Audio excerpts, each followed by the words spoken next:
Hey, good evening. My name is Billy Bunton, and tonight I've invited two of the internet's most thoughtful and creative minds, some elite communicators, to join me on this platform. Together, we're going to tackle some of the biggest questions. We're going to do it with raw, authentic perspective. Plus, it's February, all right, so consider this an early Valentine's Day present, episode 4. Welcome to the League of Extraordinary Discourse. What up? What up? Hey.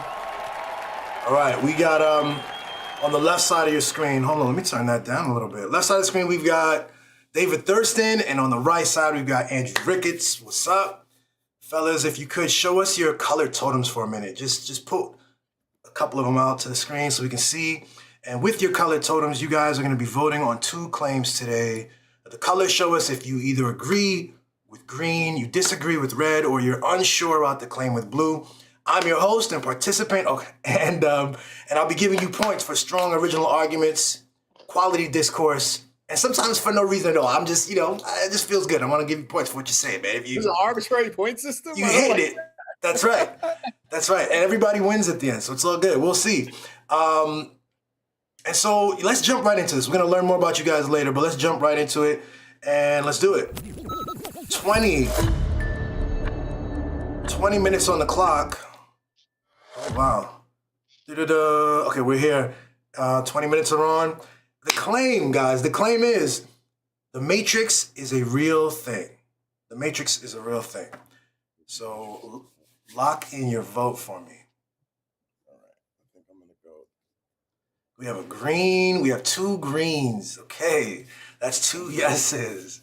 I think, Andrew, you jumped in first, so tell me, why do you agree that the Matrix is a real thing? The Matrix is a real thing, and it's called social media. So one of the ways that I first realized that arguments could get to a fever pitch and be completely separated from reality is I got into an internet argument with a really famous rapper that I knew and admired. His name is Talib Kweli. You might have to bleep that out. He was in a very heated, controversial exchange with multiple people about some indiscretion from his past. And I had some inside information and was seeing the public ordeal play out. I used that inside information to make inferences about how he might be reacting publicly. And I was really reacting to what he was saying. And I was kind of firing off posts about him without him being involved. I didn't tag him. I didn't reach out to him. I was very much in my convictions of how he was supposed to behave and that basically the mob was right. And then he started replying to me. So I didn't actually tag him or use his username or anything, but he was basically like defending his honor and saying that the things Publicly. that claimed about him were not true. And then I did some more follow up, and I didn't ever reach out to him or speak to him privately, but I reached out to more people to verify what he was saying. And some of the debate about him and some of the controversy seemed a little bit muddled. And I was like, why did I get so worked up about this one issue? And I think because of the time it was, because of the mob rule, which I didn't think I was subject to, I jumped in with my pitchfork and everything. Like I was ready to attack him based on an idea that I had. And I was like, oh, this is a kind of mass hypnosis. Social media creates one type of feeling among all of us, and actually worse. So I've worked in social media. I want to fully disclose that. I've worked in social media for companies, helping them build their brand voice for over 10 years now. And what I noticed about social media in the beginning is that it used to be that mob rule where people would kind of gather around one idea and start to shut other people out if they did not agree with that idea. But actually, now what it's become is much more like the Matrix in that there's a perception that each person has that they think is the full and total perception of the entire world. Full And thing. when those perceptions clash, they are basically rewired. They go completely insane because the perception of another person, which seems fully justified, and they're coming in with a lot of vitriol and energy, does not match theirs. And I think that is a version of the Matrix that we have stepped into for at least the past decade. I am sure that I have been victim to it as well. The other part of it that very much complicates things is the rise of artificial intelligence and how that is going to skew perception and make everyone ask what is real. So I would say yes, we are in the matrix currently. We don't know how to get out of it, and I think it's worked very effectively for at least the last decade. Well, this is Yo, like a super multi-layered question. I just want to add a little bit to what Andrew said. I think in addition to like the role that social media plays in creating, you know, the ability to have a lot more heat than light shed in any kind of debate, just the smartphone in and of itself is like a thing. Like we are all addicted to them. They came out in 2005 or 6 or something. You now have to like I have a sponsor, a guy I sponsor in recovery. I sponsored in recovery until fairly recently, who was given a smartphone when he was 10. Brilliant, smart guy. Like I love the guy. He can barely read a book because he's addicted to that level of high speed like dopamine hits off of looking at a screen. And so, in addition to what social media does, like we literally, like if you look at a group of people, if one person picks up their phone, within a minute, everyone else is looking at their phone and checking their phone. I recently introduced a practice where if I'm going to have an intentional conversation with someone, I turn my phone off. And what I noticed is this weird anxiety in the middle of the conversation where these moments where I would have otherwise filled the space with checking my phone and distracting myself from the conversation. And so it's like I'm actually more tuned into whether I am or am not invested in this conversation because I'm not able to disengage. yeah. But I would add a couple things to that. Like I feel like one thing is I would say that culture is real. You know, culture has power. So the fact that the Matrix came out all those years ago, that narrative frames a lot of things and it has weight because it had an impact and it shaped a whole zeitgeist of how to think about technology and humans in existence. And like, you know, I would also throw into this. I'm a poet. I go under the name Bipo Phoenix. My next book, this is my current book. It's about mental health and recovery. Hope you can see it. Website is biporevolution.com. I have another website, bipo.org. That's where I do my mental health outside of job stuff. But there's this weird arcane concept called archons in like Hermetic and like Gnostic theory, Gnostic traditions. And the idea is that like there are these forces that keep human beings um, enchained in cycles of life and rebirth, and like we die and we forget our divine purpose, but the archons feed on our spiritual energy. They're parasites. They don't have any power in and of themselves, but they do that.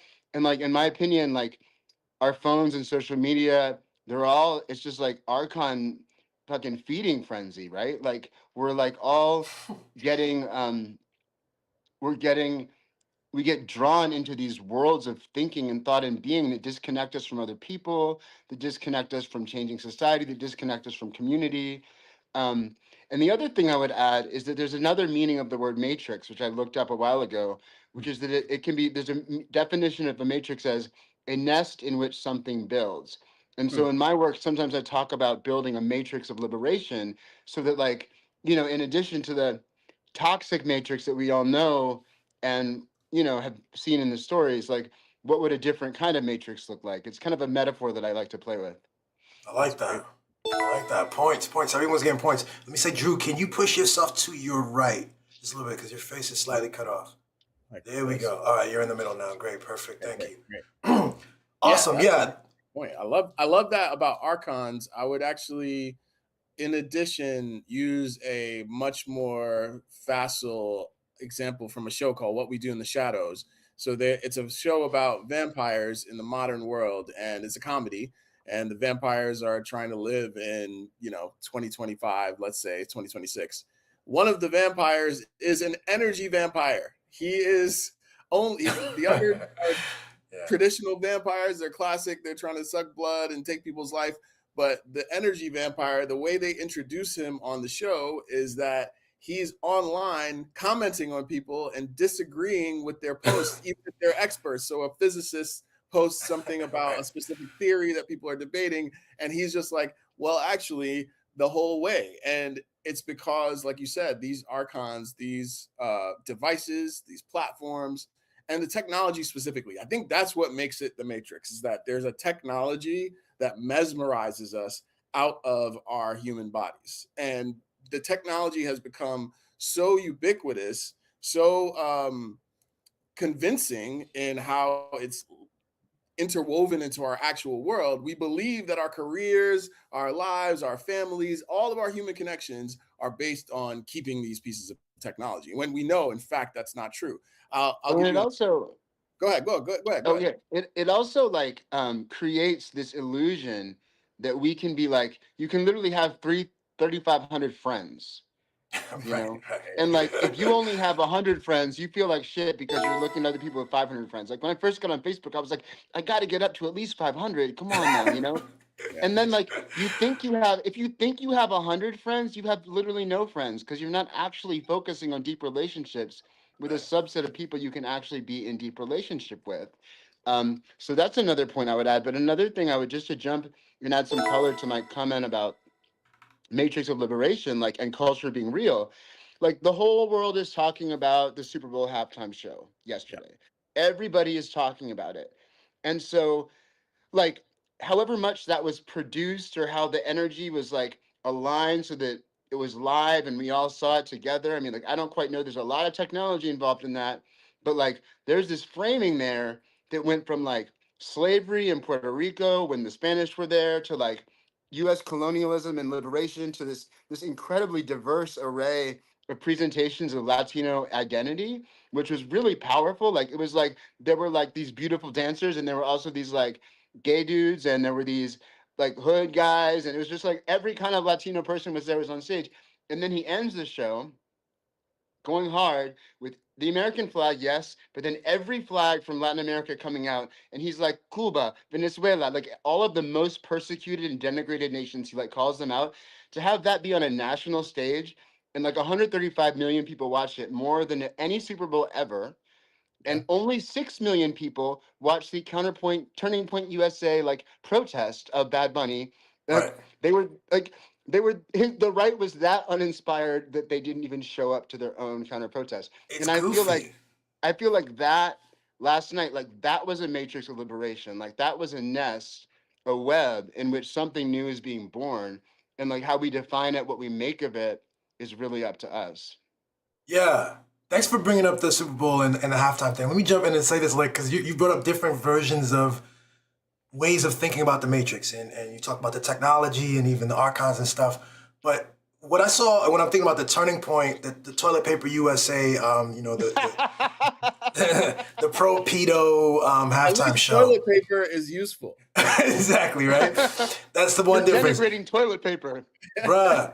But You're so insulting the nobody, toilet paper is the best. no, nobody watched their halftime show. But even without social media, without this technology we call social media, right? I want to talk about like the Matrix exists. It persists in the heads of everyone, including those few people that actually turned from the Super Bowl to the other thing. What Turning Point did there was they created a rift. They created a different world. There is no problem in the world, right? We're having a party, we're doing a Super Bowl, and they create for monetization, for eyeballs. They created a need for this alternate thing, and some small subsegment of the U.S. population, white people, men, angrily oh, I learn, it's English, we speak English, and exist in a different world now, you know? But what I think it is though is that they're actually very much on the defensive in terms of consciousness right now. Like 51% of people strongly agree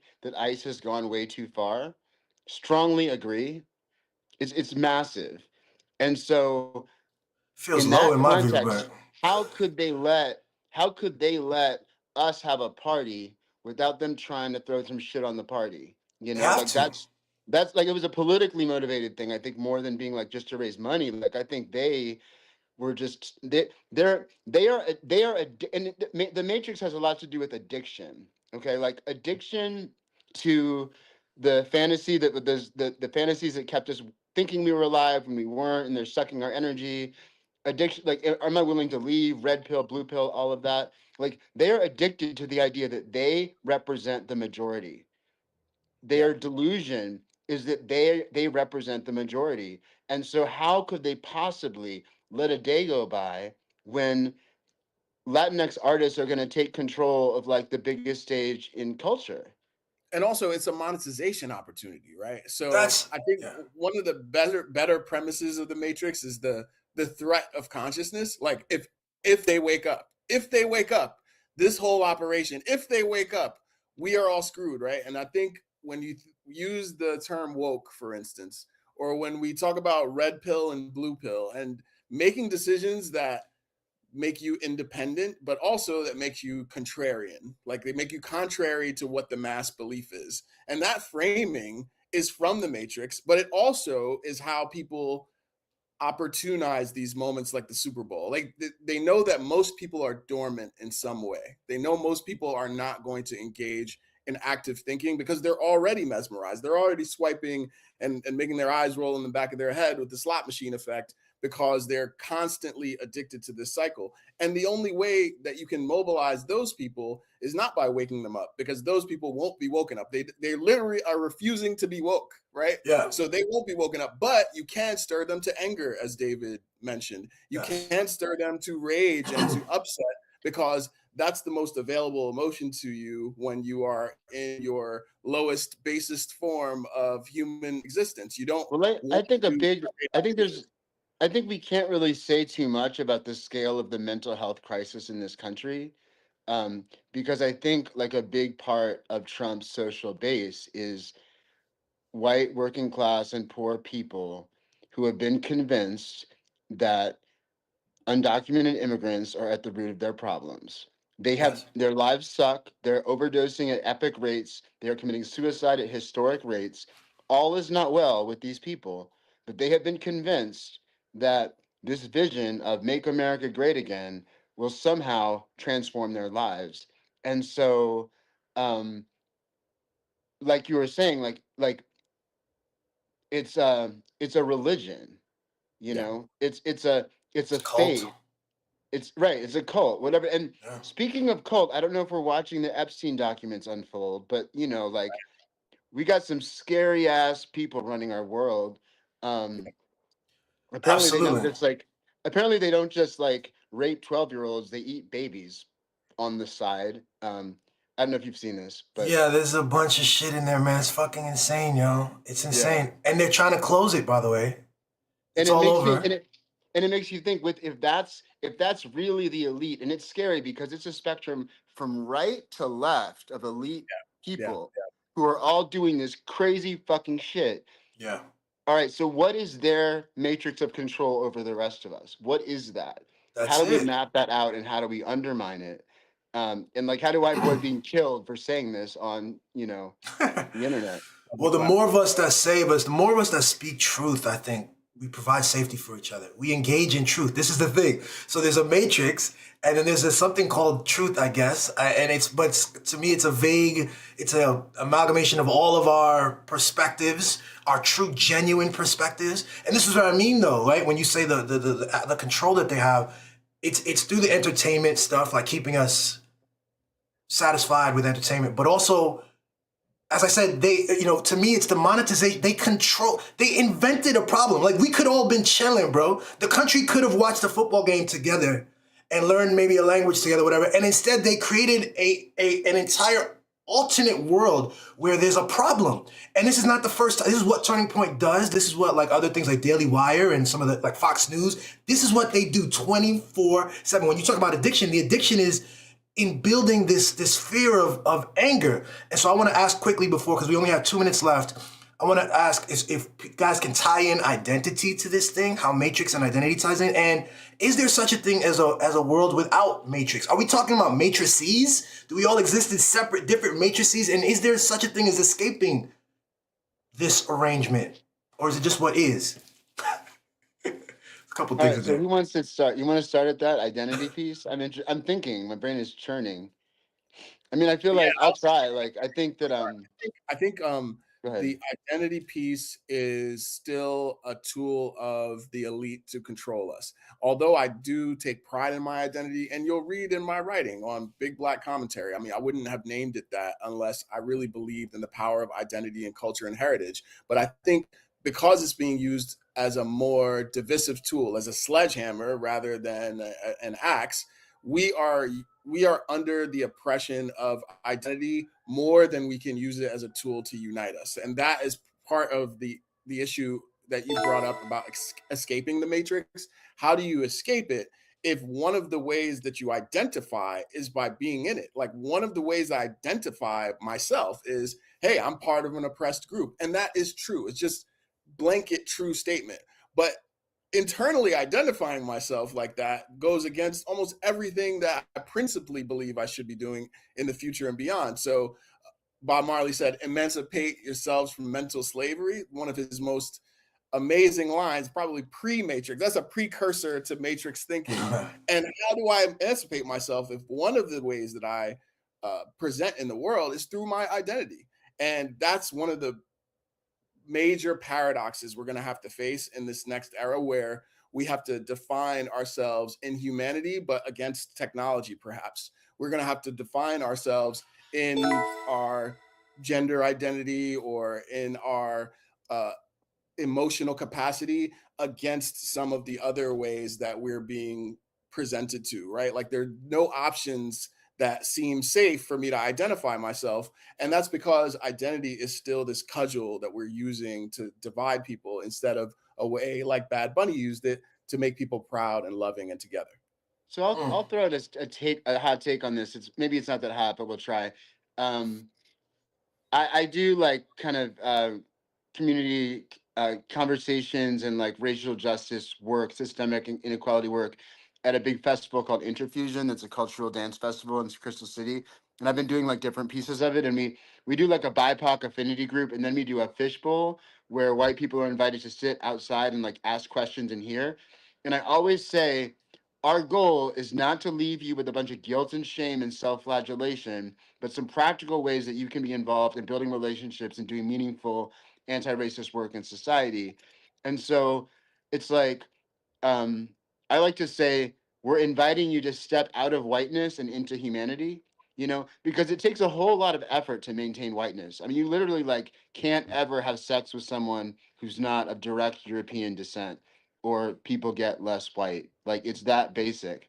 And like, they're determined to defend it, at all odds, right? That's Like, hard work, bro. That's it's like a hard. losing it's like a Crazy. losing battle, and they're just Yeah. determined to do it because that's what power is attached to. And I think that it's like, in the end, we have to talk about intellectual, cultural, also decolonization. Like Bad Yes. Bunny, a model of this, right? Like, let's go back to indigenous wisdom. Let's learn about shamanic traditions. Let's learn about my next book is I'm telling it Pantheon. I'm going to be exploring a lot of different faith traditions and what are the common threads in them. And so there's a lot of like Egyptian stuff, Mesoamerican stuff, the African influences in Mesoamerica, like all these different pieces. And so like there's this rich liberated pre-colonial, pre-capitalist, pre-imperial ethos. And like, we have the ability, if we're creative about it, to take what is usable from the society we currently struggle through and reattach it to older, deeply rooted ways of thinking and being. And like, then identity doesn't just become a way we name our pain or whatever. It becomes a way of creating a matrix of liberation that works for everyone, that invites everyone in, and it says like, literally, like, I mean, we have a major problem in society, and it's literally like 0.1% of the population with a whole lot of complicit people. But like the actual people running society, like the idea that Elon Musk could fuse two of his companies and create the biggest company on the planet, like if one billionaire can have 8 different jobs, that proves that we don't need billionaires. It's not that hard, Because right? I can't do 8 different jobs. I have a job. I'm a therapist. It takes all my time. He has 8 jobs. He's expendable. Completely fucking expendable. Yeah. Listen, that's great. We ended the time there. I want to end with Elon Musk just to quickly say, I mean, I'm watching him on Twitter. Recently, he was crying that he said something about if someone like money doesn't buy happiness, you know, so the richest man in the world is sort of on Twitter publicly saying, have sympathy for me. I'm the richest man in the world, but I'm unhappy. And it shows me it's what you're saying though, because you look at his page and it's all this stuff about migration and the white race and you know, he creates, just sit down. You're rich. Sit down. Go have a fucking drink. He's on Twitter tweeting because he's worried about white people need to have children. The white population is depleted. It's an invention of your own thing, you know? You don't, migration patterns have a natural thing and people fuck and hook up and relax, but he can't do it. So anyway, we'll end with that. We're gonna go to our next point here to, what is this? To home, there we go. And get the chairs going. Thanks for round one. You guys did great. DT, you have 9 points. And Andrew, you have 10 points. Congratulations, yo. Good job, guys. But that's only the first round. That's only the first. I thought it was. Yeah, you thought it was. I'm getting killed out there. How did you get 9, dude? Do you have to like defend yourself? Wait, what? So I got 9, and he got 10? You got 9, he got 10. Yeah. But it's okay, bruh. We got time. We got a second round, and in fact, this is our halftime, essentially. And for the halftime, I'm gonna ask each of you to tell me something that you are creating. So let me start with DT. DT, what are you up to? What are you plugging? What are you creating? Yeah, so I have 2 major projects outside of work. I have a poetry website called biporevolution.com where I publish a lot of stuff. I most recently put out a piece about Bad Bunny, first just right after the Grammys, and I updated it now. I don't know if you can show a link or whatever. I don't know exactly how this works, but check it out. I have a current book out called Angel Phoenix Prophecy. It centers around my journey in recovery with this guy, Tyler Young is his name, who I sponsored until very recently. And it's a lot of pieces about addiction, recovery, creative figures that we've shared, how they've dealt with drugs and issues. And it's also a big part of it is that so my name Bipo is a riff on the word bipolar because that's my mental health diagnosis. So my buddy Tyler also shared that diagnosis. So the developing of a legacy of like, what does it mean to weave recovery in with that kind of deep mental health support and do it all as one thing. I mean, I'm in Narcotics Anonymous, which is where I do my main recovery work. And this is just a piece of that. And then my new project is called Gnostic Pantheon, and it's a set of articles, a set of poems exploring there's a poem on the Incan cosmology, Aztec society, the Mayans, the Olmecs, there's a poem on Thoth, there's a poem on Horus. It's like a lot of different Egyptian gods. Like I go over the map, I get some Mary Magdalene in, some Lilith in, some Hecate Greek myths in. It's still in formation. There might be a little bit more coming into it. I expect to have it out by June. But if you want to follow me, go to biporevolution.org. And then I have a new project, which is the Bipo Institute. And I just discovered that bipo.com was a thing and it was dumb, but bipo.org didn't exist. So I just bought the domain because I'm going to do something with this. So now I have something, and you can go there, and it basically is a center to amplify neurodiversity and collective liberation. And so I do like deep support coaching for mental health where people need more than just like therapy or doctors. And now we're developing a peer coaching team to be able to have people who've like got lived experience of particular diagnoses sharing. And there's a lot of like resources on mental health, like writing that I've done that's published there. So that's my story. Excellent. Glad to hear it, bro. Drew, what are you creating? I'm creating. First off, I have a Substack newsletter. It's called Big Black Commentary. It's a series of essays. I try to post there almost every day. And it is mostly reflections on everything that I've talked about here, which is masculinity, blackness, romance, and relationships. It's a coming of age blog for every age, is the way I like to describe it. And I'm also working on a memoir, my first book. It's going to be about my relationship with my distant and enigmatic Rastafarian father who just passed, rest in peace. And I'm hoping to unlock and uncover some of these identity issues that I've faced throughout my life, but also that others may have faced, especially with a difficult parent who might also be struggling with undiagnosed mental health issues. Excellent. Excellent. Good work, both of you guys. Wish you the best with that. And we're gonna, let's jump into round two. How about we do that? I'm ready. Round two. Jump into it? We are jumping in. We've got 20 minutes on the clock, and here's the claim. Non-monogamy is cheating. Non-monogamy is cheating. Please vote. So We got a red, disagree, and we've got two reds, disagree. All right, we're gonna start with DT this time. Why do you disagree with the claim non-monogamy is cheating? So the thing is that you got to qualify that sentence to make it a clear question, because like there's a difference between ethical non-monogamy and just straight up non-monogamy. Like, because like polyamory and I've been practicing polyamory since about 2019, and so I've gone through eras where I've had like one partner who had another partner, or I've even had two partners at one time. With like ethical non-monogamy or polyamory, it's all up front. Like everyone knows everyone. There's no secrets. There's no hiding. Like the term non-monogamy can refer to just straight up cheating. Like if you're in a relationship and you're stepping outside of it, you know. So, but I think that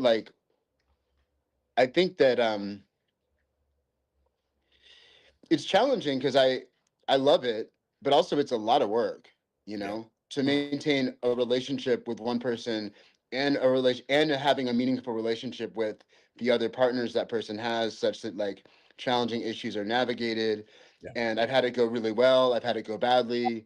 And so right now I'm kind of like open to whatever fits. Like I would love to explore polyamory more, but if like some partner I met was like really wanted just monogamy, I'm willing to try it, because it's been like 4 years of polyamory and like I'm still single. So yeah, that's not that there's anything wrong with being single, but yeah.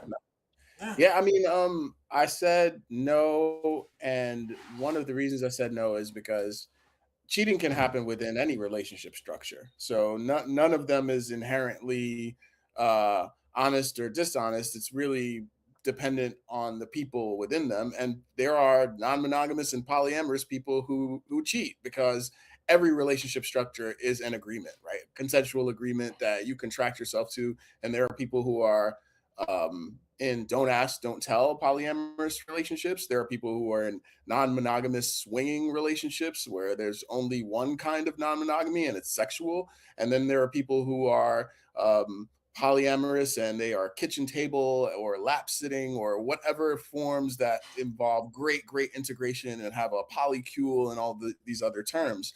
I think that the reason why ultimately people get so stirred up about whether or not it's cheating is because we base so much of ourselves and our personal value on who's having sex with us and who loves us and who is willing to leave us. And I think because that's such an inordinate and a disproportionate focus of relating, it's why some of the anti-polyamory or anti-non-monogamy crowd chalks it up to cheating, because they are so concerned with whether or not someone will leave them, fuck them, love them forever, that they are hyper focused on that fear playing out in a relationship style. And that doesn't necessarily track one to one. It doesn't correlate always that a relationship style is going to do it to you, because I've met and seen big polyamory creators who have cheated, who have done unethical things in the name of agency and autonomy. And I think that's a form of polyamory that I tend not to gravitate toward. And I've also seen people who try to blend polyamorous relationships in ways that don't make sense for the participants or that don't keep to the agreements of the original group, right? So I think consent is actually the best way to look at this. Consent and ethics, right? David brought up ethical non-monogamy, which is, ethics are rules, boundaries, agreements, right? And consent is whether or not you opt into those rules, boundaries, or agreements. And I don't think any style, like you said, is inherently about cheating, but I do think that we inherently think and worry about that so much because of those love factors I mentioned earlier. Yeah. One of the things that has been tricky for me over time is that, like, we, as people who want to practice polyamory, we, however, we're socialized in a monogamy um, hegemonic culture. So we bring into polyamory all of this, a lot of like jealousy, possessiveness, neediness, that can make it really complicated. And one thing that I found really hard is like, I mean, obviously it's always hard to lose a partner. And I find with polyamory, I've been more able to stay on good, friendly terms with a former partner than without. But like, you may or may not sustain those metamor relationships with their other partners, because for those people that may have been very transactional. Like, you're dating my partner, so I'm going to engage with you, but like, and it feels deep, but like once the other relationship is gone, so there's that grief that comes with that too, you know. And Yeah. it is just a lot of work, you know, like it's the amount of communication required to navigate everything that Andrew was saying, all the consent, all the ethics, all of that. I mean, it's a lot. I'm not saying it's necessarily harder than dealing with the strictures of monogamy and trying to function as a normal human being, which is It might like, be I mean, might but be like more it's interesting. involved at the very least. It's not harder. It certainly feels more involved. It requires more intention. Does that feel right? Yeah, Yeah. yeah. There's a really good book. Have you heard of Sex at Dawn? I think I've Yes. heard the book. I haven't read it. Have you read it too? Is that Michael Pollan? No, I forget who wrote it. It's over on Uh, my shelf. I would defeat the yes, purpose of being on the show to tell you. Have you read it? I have read it. I thought it was a Michael Pollan book, but I'm wrong. Maybe there's a different book. I don't know. The book, the one of the parts of the book that I found really fascinating was this argument that in pre-capitalist societies, because you always know maternity because the woman gives birth to the child, paternity was always up in the air. So any man who had had sex with a given woman had to act as if that kid might have been theirs. So there was this social glue in these societies because everyone felt responsible for everyone's kids, because you never knew whose kids might be yours or might be your nephews or whatever, you know? And so I find that really, really fascinating. I mean, there's parts of it that get a little more like explicit than I necessarily think we want to get here. But like, I mean, there's really no pervasive evidence that like monogamy is a natural way to function. Like, Exactly. there's a lot of evidence that it's not something we did until fairly recently in the human chain of evolution. Exactly.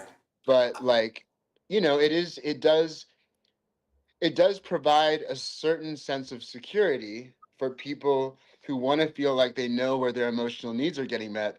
But think about the absurdity of like, there's so many things to think about. Like, you know, the whole like baby daddy, baby mama phenomenon, like that's just a lot of unethical polyamory, like a lot of it, like Yeah. a lot, an Yeah. epidemic.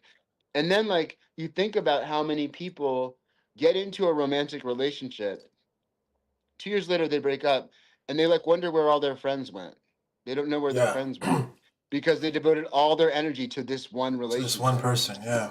See, you that's the know? whole thing. Everything has pluses and minuses. There are multiple sides to things. There's advantages here. There's disadvantages in another direction. And but the question is kind of phrased from me growing up in a Christian context with my socialization.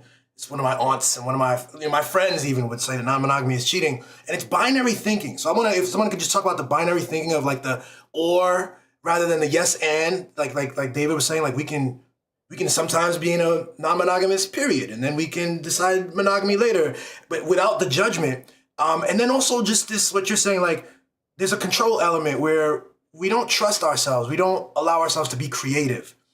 Creativity is not just painting and drawing and shit. It's like have creative relationships. Like trust ourselves as sovereign humans to create and to live in a way that has the ethics and it kind of respect each other. We come up with a hierarchy of how to be. Can I have a suggestion? What if we tried to weave this conversation in with the last one on some level, right? Like, Yeah, what is the matrix of monogamy and what is it doing to people?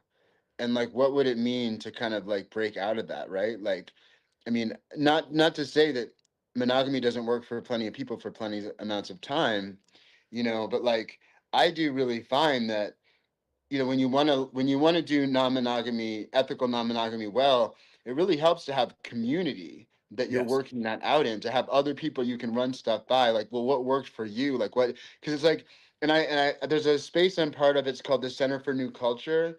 They often have these camps in West Virginia where they have like really interesting substance free, like week long or weekend long events, and like non-monogamy is very normal there, polyamory is very normative. And so that space gave me like a lot of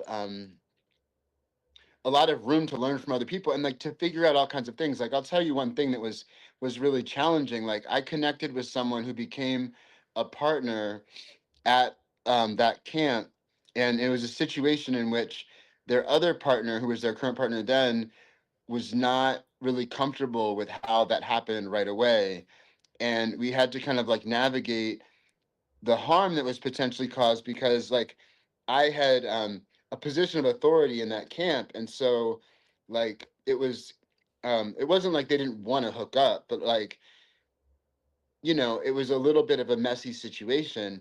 And so eventually we were able to, they and I, as a non-binary person, we're able to like talk about consent and boundaries in the next camp and kind of share how we had grown through having had that conflict and trauma and are now like really good metamors in this relationship. And like we were like talking to, because there's a lot of education about consent and like what does that mean, like Yeah.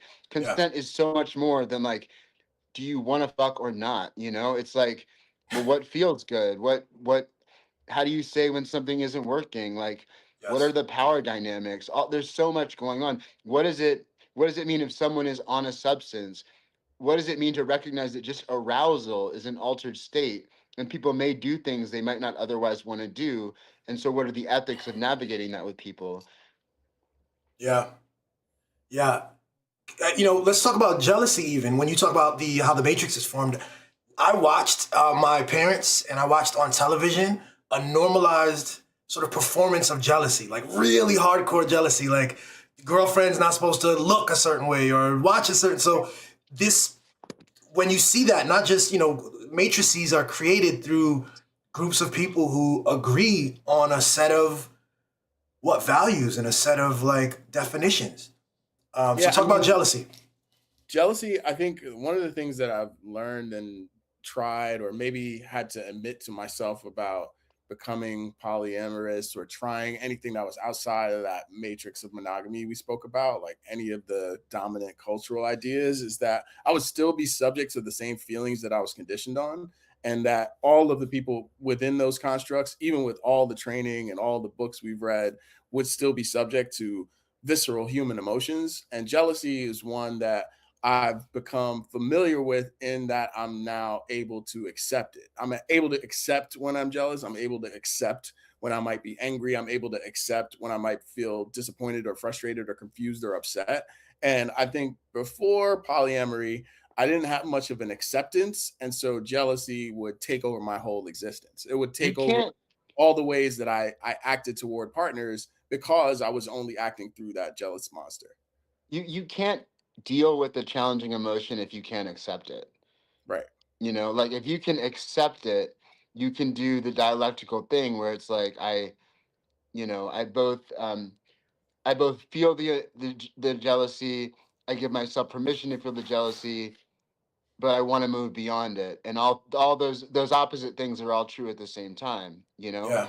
And I feel like it's really like I think that when we suppress emotions, we don't ever they don't go away, they get stronger. Like an emotion you shut down sinks deeper and deeper roots into who you are. Like I this is maybe a tangent, but like, you know, like when you think about shame around sexual stuff, like the sexual fantasies people feel most ashamed of are the ones they come back to most compulsively. Like if Yeah. you think about looking at pornography, what happens with people, like they want to, you know, they want a leather scene 1 month, and then a month later they want a leather scene with a stepdaughter and a stepdad, and like, you know, it's just like you get addicted to more and more intense fantasies. And I honestly believe that the shame people feel about those fantasies keeps them addicted to Yeah. something that's not serving them or helping them engage with the world in any meaningful way. And so Yeah. that's another fucking archon. Like online porn is like something that many of us use some of the time, but like it is a disaster as far as a modality for actually educating people about sex and how to have sex well and how to be normal people. Like how often in porn do people like laugh or like say, "Hey, that's not quite working. Can we try something different?" Like Mhm. all the basic things that happen in anyone's sex life never happen in porn. Yeah.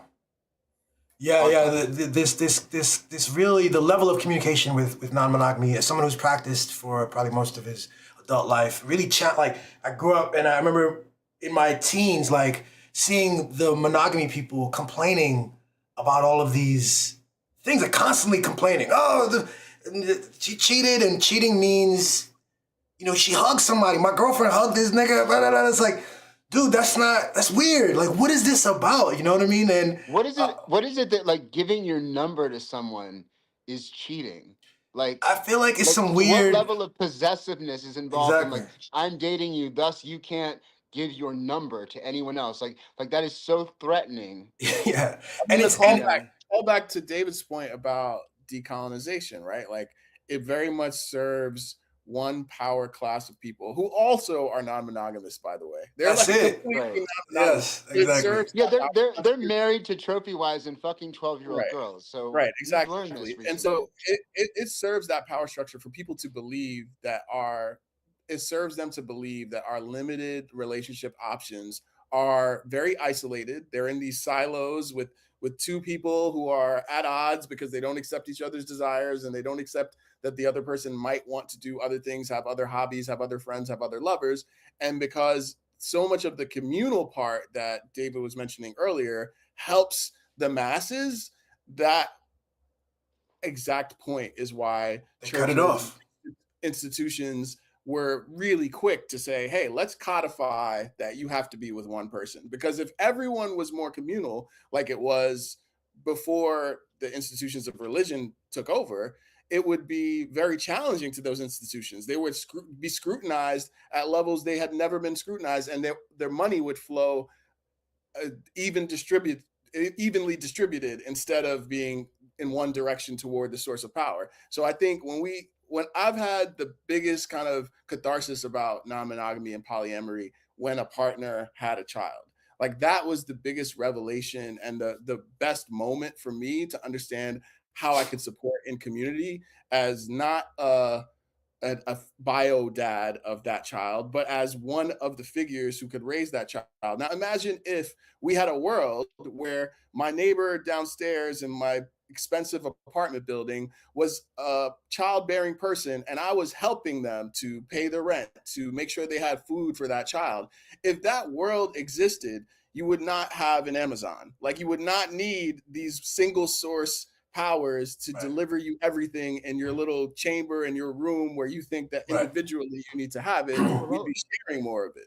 can I jump into this? One of the projects my BIPO Institute is trying to have is some intentional um, fatherhood peer coaching for Black men, um, Yes. because we have an epidemic of um, men checking out of the lives of children they father, but then also the men who do want to get back in their kids' lives have no resources to do so. There is no support, and when they go to court, they pay the responsibility. They pay the price for every other terrible Black Right, man who doesn't do anything, and the right, judges assume that they're just need to be coerced into paying child support. right. So it's a really toxic situation, and I've seen this from my lens as a therapist. Like I have a bunch of male clients who are trying, and so I just had the idea of like, what would it look like? And like what you said is inspiring about that. Like, all right, so you're not going to be with the girl you gave the baby to. That doesn't mean you have to leave their life. Is there a web of people who can be working together to raise this kid such that the mother is not like having to like hit you up for Cash App to pay for food and you don't have money? Like how do we build community? And I have another point about this which I really feel strongly about. Like this is kind of a joke, but I'm serious. Like I want to put up posters, street art posters. As part of my life is street art. I want to put up posters explaining the vasectomy because like I feel like if you have more than two kids, by different women and you're not in their lives and you want to have sex without a condom, you really should consider one, because it's reversible if you ever feel like you actually want to raise a child. And like right now, I mean, like the toxicity around sexuality in Black culture, I don't know if you all have ever heard it. Like, if you can get it, why would you ever say no to sex? We used to, Like, if you can that get was it, a you should get it. normal way of That's a no. talking, and So like, it's messed up. Yeah, so like we basically rape ourselves yeah. Right. as Black It's a men. weird Like story. That's we tell crazy. ourselves we can't say no, even if we really want to say no. We're Yeah. gonna say yes. And then for whatever cultural reason, we're gonna insist that the woman keep the baby and not be around for the kid's life. When all we really wanted was an orgasm, which could have happened on our Listen, own with our left hand, you know? these are great points. We are just out of time, but I actually want to extend it just a bit to get this other thing and see if you guys can talk about this, because we talk about a lot of things and tying it all in here with particularly with jealousy. And like what I find with non-monogamy as opposed to monogamy is this capacity. You mentioned community, you mentioned so many things, but like my ability to understand myself actually. So in a monogamous situation, if I feel jealousy, I have a quick answer for it. I have a quick story. It makes sense. I know she did something wrong, for instance. I project it, and I can, and I have a script on how I should be angry and I should address it or something. While in a non-monogamous arrangement, the kind of work that I had to do to understand my partners and understand their fullness, it now I have to shed those old stories and come up with new stories about what am I feeling, and actually to know myself better and to be able to and to learn to articulate it. This is one of my crusades is against saying, yo, I feel some type of way. I don't like the I feel some type of way shit. Yo, articulate, say what you mean, name it, learn it, become adept at that's the power you have, bro. You get to create what is through the narrative. So that's a bit, and I'll let you guys say last words before we end the segment. Or is everybody good? Do you want to go first? Yeah, I mean, I would love to chime in about jealousy in particular and naming feelings because, one, I think jealousy and anger among Black men is something that is taboo to name, right? And we learned that it was taboo to name because society bites back at us when we act in those ways. But naming it is one of the most liberating things that we can do. Like the matrix of liberation is definitely rooted in how you are able to accept your emotions. So walk forward in the emotions even when they feel terrible, because they've like I said, they've steered me to the place that I am now, and I'm grateful for where I am now, right? I'm grateful for being able to grieve partners I've lost. I'm grateful for being able to see that I was a dick before when I was possessive, and that now I'm working to not possessive, and that has helped my relationships overall, not just in the romantic department. It's helped all of my relationships in all of my life and career and friendship, etc. And I want to talk a little bit about how Black men are in this toxic cycle of rejecting our own sensuality, rejecting our own sexuality, rejecting our own personal harmonies in order to be atop of a patriarchal pyramid that we can't scale anyway. So I think what David made as a really great point in terms of vasectomies and sexual discipline, like being able to accept that sexual discipline is a part of your power and it's also a part of reclaiming your own agency. It partly comes from the trauma of Black boys like me and others being sexually abused when they were young. So one of the things that we learn, one of the first lessons we learn as Black men or Black people in male bodies is that our value is sexual, right? Whether we learn it negatively or affirmatively later, we learn it that your value is sexual. So many of us are subconsciously seeking that value. We're seeking that validation through sex and don't know it. And we think that we're playing this game where we're getting a notch on our belt or a score on the board. We literally call it scoring.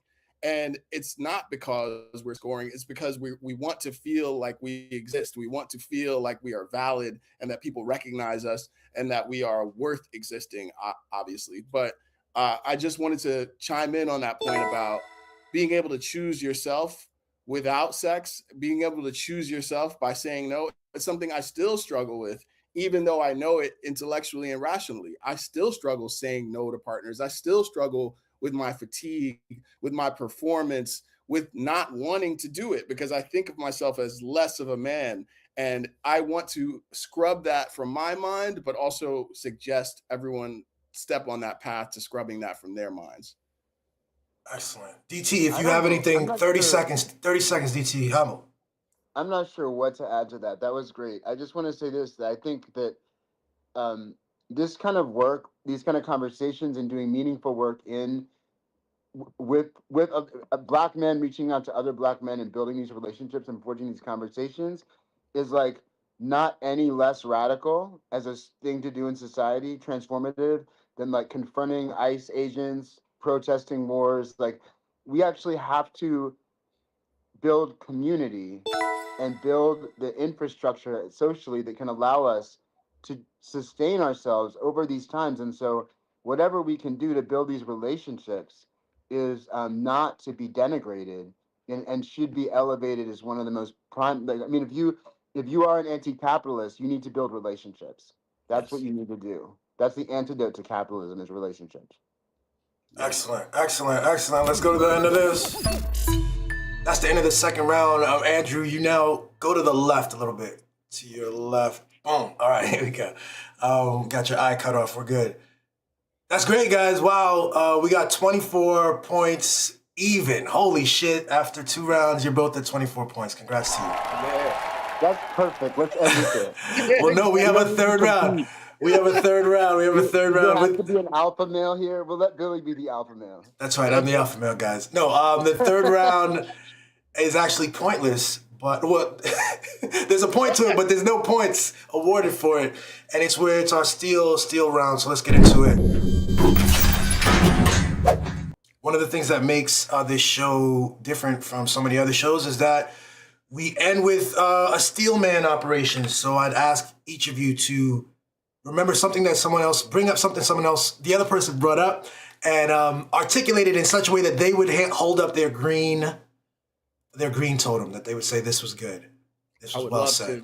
I would love to extend the point that David's been making throughout this broadcast, and it's been a lovely one, which is that community is the antidote to these oppressive systems, and that the work that goes into community might seem unfamiliar, and that's for a reason. That's for that matrix that we've been experiencing. We have a lot of unfamiliar work to do and ahead of us.